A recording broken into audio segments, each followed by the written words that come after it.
புதிய பூமி நண்பர்கள் அனைவருக்கும் வணக்கம். நான் ராஜ்பாபு. இன்றைக்கு நம்ம பார்க்க போற காணொலி மிக முக்கியமான காணொலி, பல பேர்களின் முகத்துறையை கிழிக்கிற காணொலி. அதனால் நண்பர்கள் பொறுமையாக முழுமையாக பார்க்க வேண்டும் என்றும் அன்புடன் கேட்டுக்கொண்டு, நண்பர்கள் யாரையா சப்ஸ்கிரைப் பண்ணாமல் இருக்கீங்களோ சப்ஸ்கிரைப் செய்து புதிய பூமிக்கு ஆதரவு தர மாதிரி கேட்டுக்கொண்டும் இந்த காணொலிக்குள்ள போயிடும். இந்த வீடியோவை பார்க்கும்போது நமக்கு என்ன தோணும்? என்னப்பா இது, ஐநாவில் பறக்கின்ற பல நாடுகளோட கொடியை காட்டிலும் அதிகமான அளவில் பறக்குதே, இது எந்த இடம் அப்படின்ட்டு. நேற்றைய தினம் சென்னை மதுராந்தகத்தில் மோடி அவர்கள் தலைமையில் நடைபெற்ற என்டிஏ கூட்டணியோட பொதுக்கூட்டம். பிஸ்கேஜேபி கட்சியோடு என்டிஏ கூட்டணியில் இணைந்த எடப்பாடி பழனிசாமி அவர்கள் அதிமுக கட்சியில் எந்த கூட்டணி கட்சியிலும் வருவதற்கு தயாராக இல்லை என்று சொல்லியிருந்தீங்களே, ஒட்டியிருந்தீங்களே. ஆனா இன்றைக்கு பாத்தீங்கன்னா போதுன்ற அளவுக்கு ஹவுஸ்ஃபுல் போர்டு மட்டும்தான் போடல. இந்த கூட்டணியில் இனிமேல் இடம்பெறுவதற்கு வாய்ப்பே இல்லப்பா, யாரும் வராதிங்கப்பா, இந்த கூட்டணி ஹவுஸ்ஃபுல் ஆட்சின்னு போர்டு மட்டும்தான் போடல.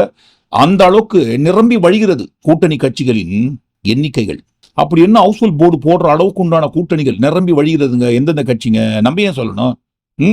தமிழனை காக்கும் கூட்டணி, ஹர் ஹர் மோடி, ஹர் ஹர் மோடி, ஜெய் ஸ்ரீராம். நாடு செழிக்க, நல்லாட்சி மலர தமிழகத்தில் தேசிய கூட்டணியை உருவாக்கி இங்கு வருகை தந்திருக்கின்ற அண்ணா திராவிட முன்னேற்ற கழகத்தினுடைய பொதுச் செயலாளர் 1, பாட்டாளி மக்கள் கட்சியினுடைய தலைவர் அன்புமணி ராமதாஸ் அவர்களே 2, அம்மா மக்கள் முன்னேற்ற கழகத்தினுடைய தலைவர் 3, தமிழ் மாநில காங்கிரசினுடைய தலைவர் ஐயா ஜி.கே. வாசன் அவர்கள் 4, நீதி கட்சியினுடைய தலைவர் 5, தமிழக மக்கள் முன்னேற்ற கழகத்துடைய தலைவர் 6, இந்த நிகழ்வில் கலந்து கொண்டிருக்கிற தென்னிந்திய பார்முலா கட்சியினுடைய தலைவர் 7, உழவர் உழைப்பாளர் கட்சியினுடைய தலைவர் 8, இந்த நிகழ்வில் கலந்து கொண்டிருக்கின்ற கொங்கு நாடு மக்கள் கட்சி 9 மற்றும் நீதி கட்சி 10. கொங்கு நாடு கட்சி எங்களது கூட்டணி மெகா கூட்டணி. அந்த மெகா கூட்டணியில் இணைந்த கட்சிகளின் பெயரை சொல்லிட்டே இருக்காது. பாரிவேந்தர் அவர்களின் கட்சியை குறிப்பிட்டு பேரை சொன்னார் பாருங்க.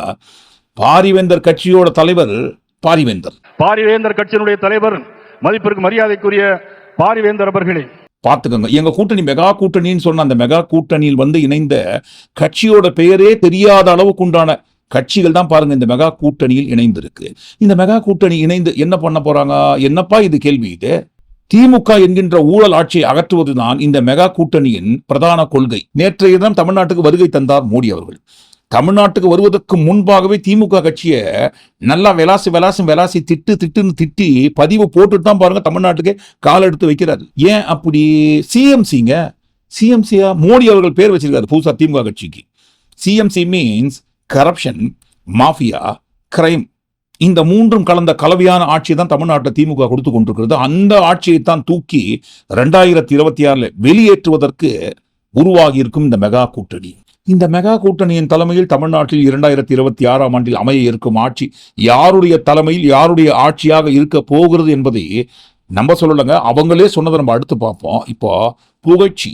என்டிஏ கூட்டணிலாம் யாருங்க வருவாங்க? யாருமே வரமாட்டாங்கன்னு சொன்னீங்க. இன்றைக்கு பாருங்க, இவ்வளவு கொடிகள் பறக்கிற அளவுக்கு உண்டான கட்சிகள் நிரம்பி வழிகிறது அப்படின்னு சொன்ன அந்த கட்சிகள் எல்லாம் எந்த கட்சிங்க? புதுசா ஏதாவது கட்சி வந்திருக்குங்களா? இல்லைங்களே. இங்கிருந்து பிரிந்து போனவர்கள் மீண்டும் இணைகிறார்கள். நியாயமா பார்க்க போனா இது பொதுக்கூட்டம் என்றோ பரப்புரை கூட்டம் என்றோ எல்லாம் வைக்கக்கூடாது. பிரிந்தவர்கள் இணையும் விழான்னு வச்சிருந்தா தலைப்பு ரொம்ப பொருத்தமா இருந்திருக்கும். ஏற்கனவே இந்த கூட்டணிக்குள்ளும் கட்சிக்குள்ளும் இருந்து டமால் டிமில் ஆட்சி வெளியே போனவங்க மறுபடியும் வராங்க. அப்படி வந்த கையோடு புகழ வேண்டிதான். யாருங்க? எடப்பாடி பழனிசாமி அவர்கள் 2021 அமையாமல் போன அம்மாவின் ஆட்சியை 2026 அமைத்திட எந்த தயக்கமும் குழப்பமும் அழுத்தமும் இன்றி கூட்டணியில் இணைந்துள்ளோம். ஏன் இந்த வார்த்தை யூஸ் பண்றாரு? எந்த அழுத்தமும் இன்றின்னு. ஏன்னா பாருங்க, இதற்கு முன்பாக நம்ம டிடிவி சார் என்ன எடப்பாடி அவர்களோடு இணைய சொல்றீங்களா? அதுக்கு நான் இந்த வேலையை பண்ணலான்ட்டு நாங்க சொல்லலைங்க, அவர் தான் சொன்னாரு. சரி செஞ்சுக்கிறோம். எங்கள் கட்சியில் என்ன சரி பண்ணணும் நீங்கள் அட்வைஸ் சொல்லுங்கள், நான் கேட்டுக்கிறேன். பழனிசாமியோட போகணுங்கிறீங்களா நீங்கள் அட்வைஸ்? அதுக்கு நாங்கள் தூக்குமாடி கூட தொங்கிடுவோம். சொன்னாரா? சொல்லினே இருப்பாங்க இனிமே. ஏன்னா இந்த காணொலிக்குள் நம்ம அதிகமாக பேச போகிறது இல்லைங்க, ஆதாரங்கள் தான் பேச போகுது. அந்த பக்கம் யாருங்க? அன்புமணி ராமதாஸ் அவர்கள். அவர் என்ன சொல்றாரு? திமுக ஆட்சி என்றால் அது கஞ்சா ஆட்சி, கொலை கொள்ளை ஆட்சி, மொத்தத்தில் 0 ஆட்சி. கண்டிப்பா இன்றைக்கு திமுக கட்சியை குறிப்பிட்டு இப்படி பேசுற இதே அன்புமணி ராமதாஸ் அவர்கள் தான் அன்றைக்கு எடப்பாடி பழனிசாமி அவர்களை கீச்சி ட்ரையர் வரைக்கும் இழுத்தாருங்க. எடப்பாடிக்கு நிர்வாகம் என்ன தெரியுமா? இல்ல நிதி அமைச்சர் ஓ பன்னீர்செல்வத்துக்கும் நிர்வாகம் என்ன தெரியுமா, நிதிநிலை என்னன்னு தெரியுமா? சூட்கே ஜெயலலிதா பல சூட்கே வச்சுட்டு வந்து அறிக்கை தெரிஞ்சிருமா அவருக்கு? ஒண்ணுமே தெரியாது. ஜெயலலிதா அப்படிலாம் இவங்களை தேர்வு செய்யல. ஜெயலலிதா தேர்வு செய்த அமைச்சர்கள் வந்து ஒண்ணும் தெரியக்கூடாது. ஒண்ணும் தெரியாதவங்க ஜெயலலிதா அமைச்சரவையில மந்திரியா இருந்தாங்க. ஒண்ணுமே தெரியாத மண்ணு இவங்க தான் ஜெயலலிதா தேர்வு கையெழுத்து பண்ண கையெழுத்து போடும், காலில் விட காலில் விட, டயரை நக்கணும்னா டயரை நக்கணும். இதுதான் ஜெயலலிதா மந்திரி. சுருக்கமா அவர் என்ன சொல்றாருன்னா, நாங்க சொல்லுங்க, அவர் சொன்னதை சுருக்கமா சுருக்கி பார்க்கும்போது இதுதான் வரும். மக்குமட சாம்பிராணின்னு சொல்றாரு அவரு. அன்னைக்கு அந்த மாதிரி கீழையும் கீச்சாரு. இன்றைக்கு பாருங்க, அவரு கீச்சதையே மொத்தமா சேர்த்து மாலையாக்கி கழுத்துல போட்டு புகழ்ந்து தள்ளினுக்காரு. இருக்கட்டும், அங்க யாருங்க நயினார் நாகேந்திரன் அவர்கள், அண்ணா திராவிட முன்னேற்ற கழகத்தினுடைய பொதுச் செயலாளர், மதிப்பிற்கும் மரியாதைக்குரிய அண்ணன் எடப்பாடியார் பழனிசாமி அவர்களே. ஆனா பாருங்க, இதே நயினார் நாகேந்திரன் அவர்கள் தான் எடப்பாடி அவர்களை குறிப்பிட்டும் அந்த கட்சியில் உள்ளவர்களை குறிப்பிட்டும் புகழ்ந்து தள்ளந்து போடுங்க சார். சட்டமன்றத்தில் ஆண்மையோடு பேச ஒரு அதிமுக எம்எல்ஏ கூட இல்லை என்று பாஜக தலைவர் நயினார் நாகேந்திரன் பேசியதால் சர்ச்சை ஏற்பட்டிருக்கிறது. அதிமுக எதிர்க்கட்சியாக செயல்படவில்லை என்றும் அண்ணாமலைதான் செயல்படுகிறார் என்றும் அவர் பேசியிருக்கிறார். வரும் காலத்தில் தமிழகத்தில் பாஜக தான் ஆட்சி அமைக்கும் என்றும் அவர் பேசியிருக்கிறார். அன்றைக்கு அப்படி, இன்றைக்கு இப்படி. ஏன் இப்படி? மெகா கூட்டணிங்க. மெகா கூட்டணியில் ஒன்றோடு ஒன்று கலக்கும் போது அதெல்லாம் கண்டுக்க கூடாது. அந்த பக்கம் யாருங்க? தற்கொலை மலை அவர்கள் தான். ஓஹோ, ஸ்பெஷல் சாரு. அவருக்கு என்னங்க? தமிழகத்தில் ஏப்ரல் 2026க்கு பிறகு நம்முடைய எதிர்க்கட்சி தலைவர் மாண்புமிகு அண்ணன் எடப்பாடி பழனிசாமி அவர்கள் தமிழகத்தினுடைய முதலமைச்சராக பொறுப்பேற்பதற்காக நடத்தக்கூடிய முதல் கூட்டத்தை நாம் பார்த்துக் கொண்டிருக்கின்றோம். இதே எடப்பாடி பழனிசாமி அவர்களை குறிப்பிட்டு வேற மாதிரியான மாலையை சூட்டினாரு. தவழ்ந்து காலில் விழுந்து பதவியை பிடித்த எடப்பாடி பழனிசாமி என்கின்ற தற்கொலைக்கு எந்த விதமான அதிகாரம் கிடையாது. இது அகந்தை. இதை பார்க்கும்போது தங்கப்பதக்கம் பட்டல வந்த ஒரு பாட்டு தான் ஞாபகத்துக்கு வருது. எல்லாருக்கும் பிரச்சனைனா தெய்வத்துக்கிட்ட கலங்கி போய் முறையிடுவாங்க. அந்த தெய்வமே கலங்கி முறையிட்டா என்னப்பா பண்ண முடியும்னு கேட்கற மாதிரி தான் இருக்கு. ஊர்ல இருக்கிறவங்க எல்லாருமே பாருங்க, தற்குறித்தனமாக எப்பொழுதுமே பேசிக் கொண்டிருக்கும் தற்குறிமலை அவர்களை பார்த்து தான் தற்குறிமலைன்னு சொல்லுவாங்க. ஆனா பாருங்க, இன்றைக்கு ஒரு தற்குறியே இன்னொருத்தரை பார்த்து தற்குறின்னு சொல்றதுதான் ரொம்ப ஸ்பெஷலான தற்குறித்தனம். அதைத் தொடர்ந்து எடப்பாடி பழனிசாமி அவர்கள் 210 தொகுதிகளில் என்டிஏ கூட்டணி வெற்றி பெறும். திமுகவுக்கு இதுவே இறுதி தேர்தல். அவரும் பாருங்க, அதிமுக கட்சி கூட்டணி வெற்றி பெறும் என்று சொல்லவில்லை, என்டிஏ கூட்டணி வெற்றி பெறும். அப்ப இவரே அப்படி சொல்லும் போது ஒரு படி மேல போய் தான் சொல்லணும் இல்லைங்களா? மோடி அவர்கள் சொல்றாரு, தமிழ்நாட்டில் வரப்போறது டபுள் இன்ஜின் சர்க்கார். மாநிலத்திலும் பிஸ்கேஜேபி கட்சி, மத்தியிலும் பிஸ்கேஜேபி கட்சி, ரெண்டு இடத்துல இருக்கிறதால தான் டபுள் இன்ஜின் சர்க்கார் சொல்றாங்க இல்லைங்களா? அதே மாதிரி தான் பாருங்க, 2026ஆம் ஆண்டில் தமிழ்நாட்டில் அமைய இருப்பதும் பிஸ்கேஜேபி கட்சியோட ஆட்சி. तमिलनाडु अब बीजेपी एनडीए की सरकार चाहता है. பிரதமர் நரேந்திர மோடி அவர்கள் நேற்றைய தினம் நடந்த விழாவில் சொன்னது, தமிழ்நாட்டில் ஊழல் அதிகமாகிவிட்டது. இந்த ஊழல் கட்சி ஆட்சியை பார்த்து பார்த்து பார்த்து பார்த்து பார்த்து பார்த்து மக்கள் சரிப்படைந்து விட்டார்கள். எப்ப தேர்தல் வரும் இந்த ஆட்சியை தூக்கி வெளியே போடலான்னு காத்துனுக்குறாங்க. மக்கள் இப்போதைக்கு என்டிஏ ஆட்சியை விரும்புகிறார்கள். ஆனா அப்ப கூட அந்த இடத்துல அதிமுக கட்சி ஆட்சியை விரும்புகிறார்கள் என்று சொல்லவில்லை. பிஸ்கேஜேபி கட்சி என்டிஏ ஆட்சியை விரும்புகிறார்கள் அப்படின்னு தான் சொல்லியிருக்காரு. ஸ்ட்ராங்கா பதிவு பண்றார்கள். இதற்கு முன்பாக அரசல் புரசலாம் அப்படி இப்படின்ட்டு என்டிஏ கூட்டணிக்குள்ள இருக்கிறவங்களோ இல்ல பிஸ்கேஜேபி கட்சிக்குள்ள இருக்கிறவங்க தான் அப்படி இப்படின்னு பேசியிருந்தாங்க. தமிழ்நாட்டில் அமைய இருப்பது கூட்டணி ஆட்சி, என்டிஏ ஆட்சி, என்டி தலைமையிலால் அமைந்த ஆட்சி, பிஸ்கேஜேபி கட்சியோட ஆட்சி. இன்றைக்கு பாருங்க, பிரதமர் நரேந்திர மோடி அவர்களே அதிகாரபூர்வமாக ஓப்பனா சொல்லிட்டாரு, போட்டு உடைச்சிட்டாரு. தமிழ்நாட்டில் அமைய இருப்பது டபுள் இன்ஜின் சர்க்கார், என்டிஏ தலைமையில் அமைந்த பிஸ்கேஜேபி கட்சியோட ஆட்சி என்று. அப்போ நான் முதல்வர் இல்லையா? யாரு? நம்ம எடப்பாடி அவர்கள் தான். நான் முதல்வர் இல்லையா? முதல்வர் நீங்க தான்ப்பா, மாப்பிள்ள நீங்க தான். ஆனா பாருங்க, நீங்க போட்டுக்கிற சட்டை உங்களுக்கு சொந்தமானது கிடையாது. முதல்வர் வேட்பாளர் என்னமோ நீங்க தான். ஆனா பாருங்க, அந்த முதல்வர் நாற்காலி உங்களுக்கு சொந்தமானது கிடையாது. ரொம்ப குழப்பமா இருக்குது. குழப்பமே வேண்டாம் இபிஎஸ் அவர்களே, குழப்பமே வேண்டாம்.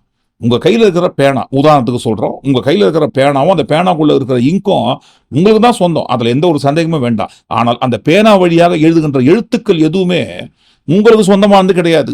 மறுபடியும் புரியலையே. இந்த உதாரணத்துக்குள்ள இன்னொரு உதாரணம் சொல்லணும்னு சொன்னா, இதற்கு முன்பாக மாநில தலைவராக தற்குறிமலை இருந்த சமயத்தில் மோடி அவர்கள் தமிழ்நாட்டுக்கு வருகை தந்த போது தற்குறிமலை காதில் தான் ஏதோ பேசினுகிறாரு, விழுந்து விழுந்து பாராட்டினாரு அன்றைக்கு. ஆனா அது போன வாரம். இன்றைக்கு தலைவர் மாயிட்டார் இல்லைங்களா? 4 கோடியார் அவர்கள் காதில் பேசுறாரு. அவர் காதில் இவர் பேச, இவர் காதில் அவர் பேச. போன வாரம் அந்த காது, இந்த வாரம் இந்த காது. காதுகள் மாறினாலும் காட்சிகள் மாறவில்லை. அதே மாதிரிதான் அன்றைக்கு நீங்க அதிமுக கட்சியில் அம்மா அவர்கள் ஆட்சியில் இருந்த சமயத்துல நீங்க எப்படி இருந்தீங்க? ஜெயலலிதா தேர்வு கையெழுத்து போடணும், காலில் விழணும், காலில் விடணும், டயரை நக்கணும்னா டயரை நக்கணும். இதுதான் கடந்த 4.5 ஆண்டு காலமாக நீங்க ஆட்சியில் முதல்வராக இருந்த சமயத்தில் எப்படி இருந்தீங்க? நீட்ட இடத்துல கையெழுத்து போடுற அளவுக்கு இருந்த அப்படிதான் இருக்கணும். அதை குறிப்பிட்டு தான் சொல்றோம். இங்கும் பேனாவும் உங்களுக்கு சொந்தம், ஆனால் அதில் எழுதுற எழுத்துக்கள் உங்களுக்கு சொந்தம் கிடையாது. இது ஏதோ காமெடிக்காக சொல்றாங்க, நிதர்சனமான உண்மை இதுதான். நரேந்திர மோடி அவர்கள் அந்த மேடையில் எங்கேயாவது ஏதாவது ஒரு இடத்துல எடப்பாடி பழனிசாமி அவர்கள் தான் முதல்வர், எடப்பாடி பழனிசாமி அவர்கள் தலைமையில் தான் ஆட்சி அமைய போகிறது, மீண்டும் அதிமுக ஆட்சி தான் இந்த இடத்தில் வரப்போகிறது, அப்படி இப்படி ஏதாவது சொன்னாரா? எதுவுமே இல்லை. எல்லா இடத்துலையும் டபுள் இன்ஜின் சர்க்கார், மக்கள் விரும்புவது பிஸ்கெட் ஜேபி கட்சி, என்டிஏ ஆட்சின்ட்டு ஸ்ட்ராங்கா சொன்னதையே திரும்ப திரும்ப சொல்றாருன்னு சொன்னா இந்த இடத்துல எடப்பாடி பழனிசாமி அவர்களுக்கு என்ன வேலை? மோடி அவர்கள் உட்பட எல்லாருமே என்டிஏ ஆட்சி, பிஸ்கெட் ஜேபி கட்சி ஆட்சி அப்படி இப்படின்னு பேசிட்டு இருக்கும்போது யாராவது பாருங்க அந்த ஸ்கிரீன்ல மேடையில திடீர்னு அதிமுக கட்சியை சேர்ந்த தீவிர தொண்டர் யாராவது வீடியோ எல்லாம் போட்டு இருந்தா எப்படி இருக்கும்?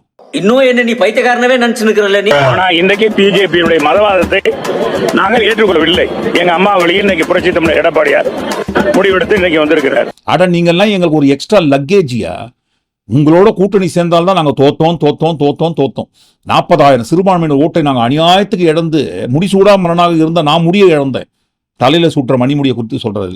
பிஜேபி இருக்கிறதுனால என் தொகுதி ராயபுரத்துல 40,000 சிறுபான்மையின மக்கள், 40,000 ஓட்டு இஸ்லாமியர் கிறிஸ்தவர்கள்.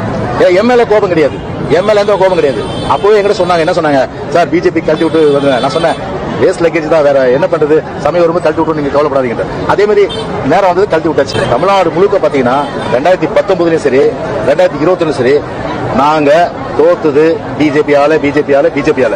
செத்தாலும் அவங்க இருக்கிற திசை பக்கம் நாங்க திரும்பி பார்க்க மாட்டோமே. நாங்க இனிமேல் செத்தாலும் பிஜேபி பக்கமோ அல்லது சிறுபான்மை மக்கள் எதிராக யாரு கூடயுமே சேர மாட்டோம் என்பதை உங்களுக்கு அன்போடு தெரிவித்துக் கொள்கிறேன். ஆகவே கூட்டணியா கொள்கை என்று கேட்டால் அனைத்து இந்திய அண்ணா திராவிட முன்னேற்ற கழகத்துக்கு கொள்கைதான் முக்கியம். அப்பொழுது சூழ்நிலையின் காரணமாக கூட்டணி வைத்தோம். அதே நேரத்தில் கொள்கை என்று வருகின்ற பொழுது அனைத்து இந்திய அண்ணா திராவிட முன்னேற்ற கழகம் கொள்கைக்குத்தான் முன்னுரிமை கொடுக்கும். வருகின்ற நாடாளுமன்ற தேர்தல் மட்டுமல்ல, அடுத்து வருகின்ற சட்டமன்ற தேர்தலிலும் பிஜேபி கட்சியுடன் அனைத்து இந்திய அண்ணா திராவிட முன்னேற்ற கழகம் கூட்டணி இல்லை என்பதை தெளிவுபடுத்துகிறேன். மெகா கூட்டணி அடுத்து எங்க ஆட்சி தான் அமைய போகுதுன்னு பேசிட்டே இருக்கும்போது மேடையில் இந்த வீடியோ எல்லாம் ஸ்கிரீன்ல போட்டு இருந்தா எப்படி இருந்திருக்கும்?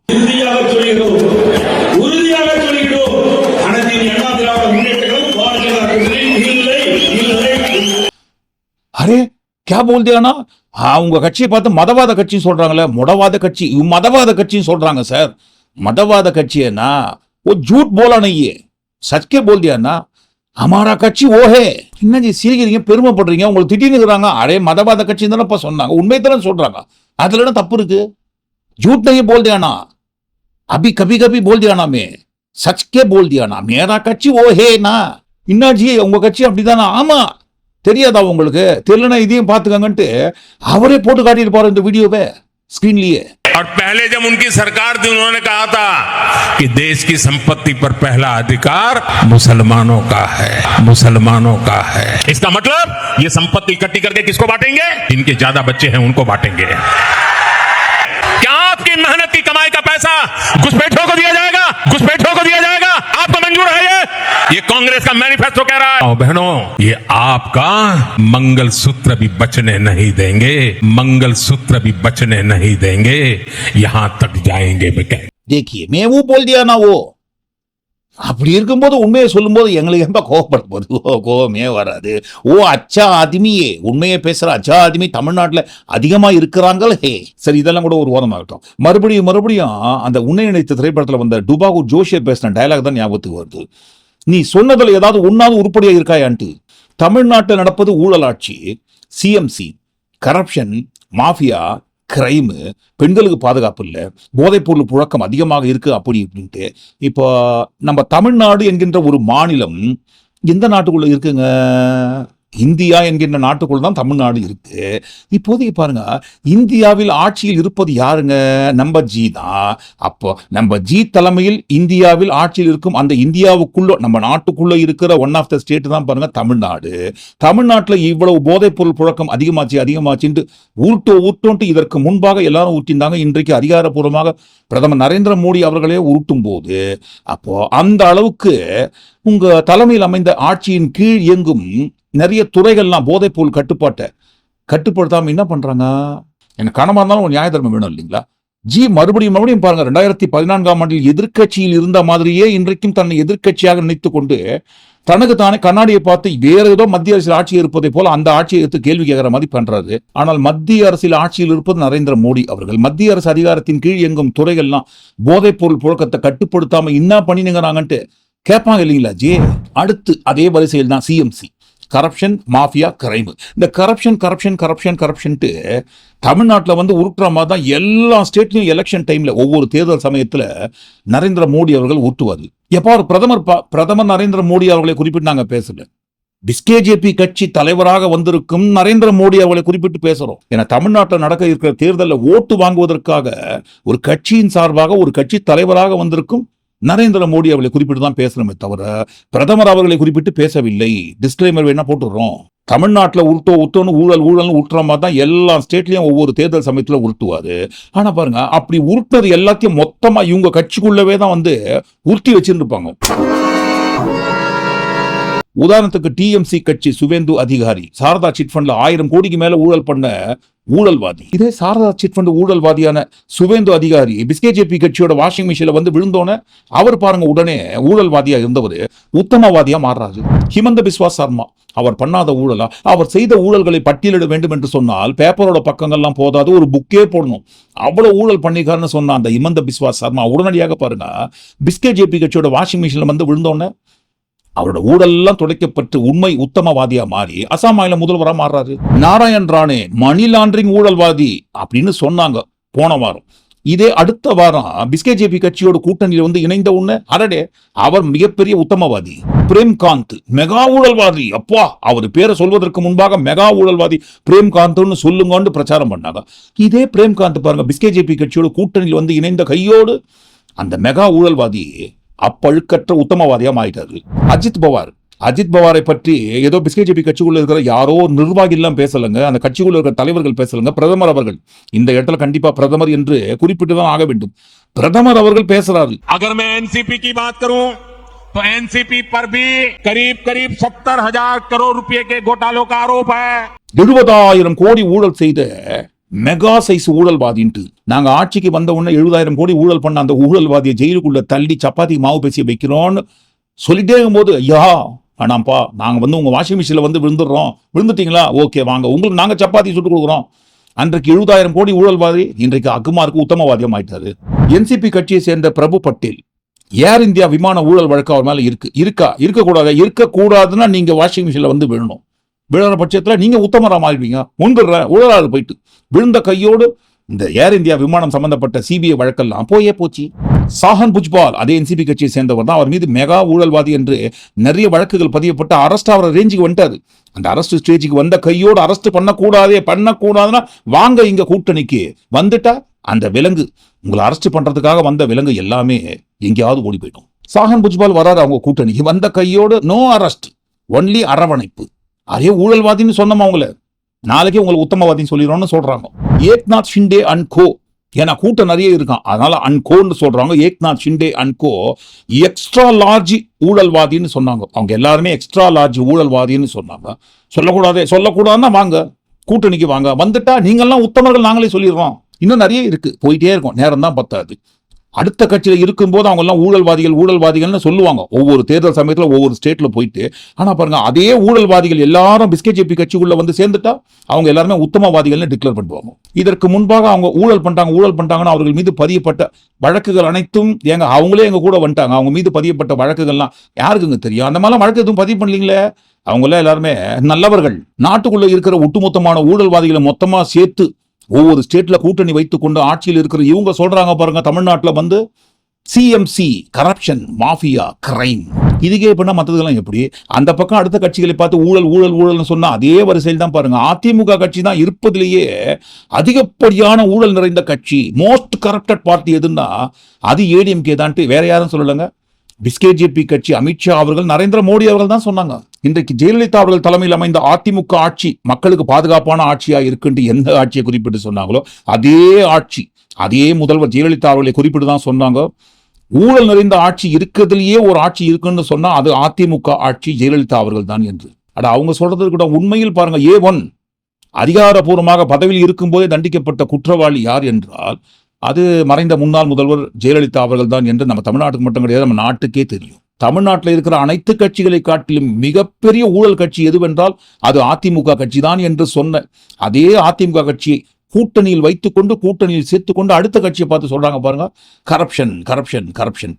அடுத்து பாதுகாப்பு, லா அண்ட் ஆர்டரா இருக்கட்டும், பெண்களுக்கு பாதுகாப்பா இருக்கட்டும் அப்படின்னு சொல்லும் போது பெல்ஜியம் சைஸ் கண்ணாடியை பார்த்து பேசினா எப்படி ஜி? வரும்போது டெலிபிராம்டரோட வருவீங்கன்னு பார்த்தா கண்ணாடியை கழுத்துல மாட்டின்னு வந்தா எப்படிங்க? பெண்களுக்கு பாதுகாப்பே இல்லாம போச்சுன்னு தமிழ்நாட்டில் உருட்ட கொஞ்சம் உருட்டி அந்த பக்கம் போய் பாருங்க. உங்க கட்சி ஆட்சி பண்ற மாநிலங்கள்ல NCRB நேஷனல் கிரைம் ரெக்கார்ட் பீரோ கொடுக்குற ஒவ்வொரு வருஷத்தோட ரெக்கார்டை எடுத்து பாருங்க. பிஸ்கேஜேபி கட்சி ஆட்சி பண்ற மாநிலங்களில் பெண்களுக்கு பாதுகாப்பு என்ன மாதிரி லட்சணத்துல இருக்கு, பெண்களுக்கு எதிரான குற்றங்கள் எவ்வளவு நடந்துட்டு இருக்கு, அதே அளவுக்கு உண்டான குற்றங்கள் தமிழ்நாட்டில் இருக்கா? இல்லைங்களே. மறுபடியும் அதே உதாரணம் தான் பாருங்க. சம்பந்தி சத்தத்துக்கு சாப்பிட போன மாதிரி ஒரே குட்டியில ஒரு மட்ட கணக்காக இருந்துட்டு இங்க வந்து அடுத்தவங்களுக்கு பாடம் கற்பிக்கலாமாங்க? ஓனனை பார்த்து முதுகு கோணல் ஒட்டகம் சொல்ற கதை மாதிரி. தமிழ்நாட்டுக்கு வந்தா தமிழர்களின் பண்பாட்டை திமுகவால ஒழிக்க முடியாது, மாற்ற முடியாது. நாங்க யார் தெரியுமா? தமிழர்கள் பண்பாட்டை காக்க வந்த காவலாளிகள் அப்படி இப்படின்னு பில்டப் பண்ணுவாங்க. இதே தமிழர்களை குறிப்பிட்டு அந்த பக்கம் போய் என்ன ஊட்டுவாங்க? ஒடிசா மக்களை அந்நியர் ஆள்வதா? இந்த ஒடிசா மக்களை தமிழன் ஆள்வதால் கூட இல்ல, அந்நியன் ஆள்வதா? ओडिशा पर कोई तमिल बाबू शासन कर सकता है क्या? अरे जोर से बोलो, कर सकता है क्या? அந்த மாநிலத்தோட மக்கள் கிட்ட ஓட்டு கேட்கும்போது தமிழர்களை இழிவுபடுத்தி தமிழர்களை அந்நியர்கள்னு சொல்லுவாங்க.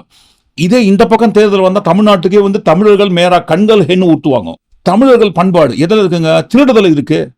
ரத்ன பண்டாரி சாவியை யார் எடுத்துன்னு போறதுங்க? தமிழ்நாட்டுக்கு போயிடுச்சு. தமிழ்நாட்டுக்கு செல்லகியா தமிழர்கள் திருடர்கள். என்னையா இப்படி பண்றீங்கயா? जगन्नाथ जी के श्री रत्न भंडार को लेकर जो कुछ हो रहा है उससे पूरा उड़ीसा बहुत गुस्से में है। अब लोग कहते हैं कि श्री रत्न भंडार की चाबी तमिलनाडु चली गई है, कहते हैं। अभी किसने भेजी है भाई तमिलनाडु? ये तमिलनाडु कौन ले गया है? ऐसे लोगों को माफ करोगे क्या? மறுபடியும் டுபாகு ஜோஷிய டயலாக் தான் ஞாபகத்துக்கு வருது. நீ சொன்னதுல ஏதாவது ஒன்னாவது உருப்படியா இருக்கா? சரி, சிஎம்சின்னு சொன்ன அந்த கிரைமா இருக்கட்டும், மாஃபியா இருக்கட்டும், கரப்ஷனா இருக்கட்டும், இதெல்லாம் தான் பல மடங்கு அதிகமாக பிஸ்கேஜேபி கட்சி ஆட்சி பண்ற மாநிலங்கள்ல இருக்குன்னு சொன்னா வாரிசு அரசியல் உருட்டுறாங்க இல்லைங்களா? யாரை வச்சுன்னு உருட்டுறாங்க? இந்த வாசன் அவர்கள் இருக்கார் இல்லைங்களா? அவர் யாருங்க? வாரிசு அரசியல். அன்புமணி ராமதாஸ் அவர்கள் இருக்கார் இல்லைங்களா? அவர் யாருங்க?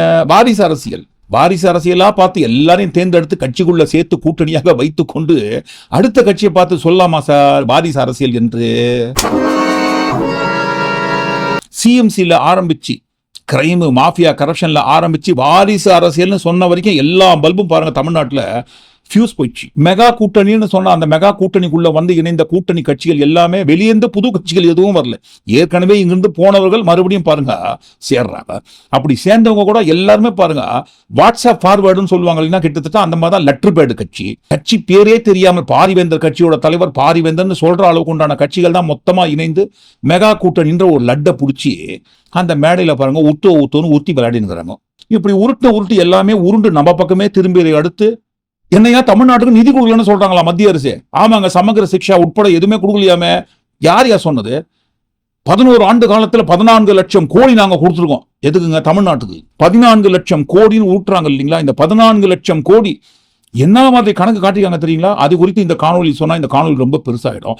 நாளைய தினம் வெளியிடும் அந்த காணொலி அந்த 14 லட்சத்தோட டீகோட் என்ன மாதிரி கணக்கு காட்டி கொடுத்துருக்காங்க, என்ன மாதிரி கணக்கு காட்டி 14 லட்சம் ஊட்டுறாங்கன்ற உருட்டை நாளைய தினம் பார்ப்போம். அப்போ ஒட்டுமொத்தமா எல்லாத்தையும் கூட்டி கட்சி நாங்க உத்தமர்கள், எங்களை போன்ற உத்தமமான ஆட்சியை எந்த கட்சியும் நடத்தியதே கிடையாதுங்க. நாங்க ஆட்சி பண்ற மாநிலத்தை வந்து பாருங்க, எவ்வளவு நீட் அண்ட் கிளீன் ஸ்லேட்டா எவ்வளவு அழகா பண்ணிட்டு இருக்கோம் ஆட்சி. அதே மாதிரி ஆட்சி உங்களுக்கு வேண்டும் என்றால் எங்களுக்கு ஓட்டு போட்டு தமிழ்நாட்டில் தேர்ந்தெடுங்க. அதே நீட்டான ஆட்சியை கொடுக்குறோன்ட்டு ஏதாவது ஒரு ஏதாவது ஒரு மாநிலத்தை பிஸ்கேஜேபி கட்சி ஆட்சி பண்ற மாநிலத்தை குறிப்பிட்டு முன்னுதாரணமாக சொல்ல முடியுமா? ரோல் மாடலா காட்ட முடியுமா? இந்த மாதிரி உங்களுக்கு வேணும்னா எங்களுக்கு ஓட்டு போடுங்கன்ட்டு சொல்லவே முடியாது. தமிழ்நாட்டை காட்டிலும் பல மடங்கு அதிகமான குற்றங்கள் நடைபெறும் இடத்துல தான் பாருங்க பிஸ்கேஜேபி கட்சி ஆட்சி இருக்கு. அந்த மாதிரி இருக்கும்போது அதே ஆட்சியை மீண்டும் தமிழ்நாட்டில் கொண்டு வந்து இன்ஸ்டால் பண்ணி என்னாச்சு பண்ண போறீங்கன்ட்டு தமிழ்நாட்டில் இருக்கிற மக்கள் கேட்க மாட்டாங்க. கண்ணாடியை பார்த்து நீங்களே கேட்டுக்கோங்க, தப்பு கிடையாது இல்லையா? நீங்க என்ன நினைக்கிறீங்க?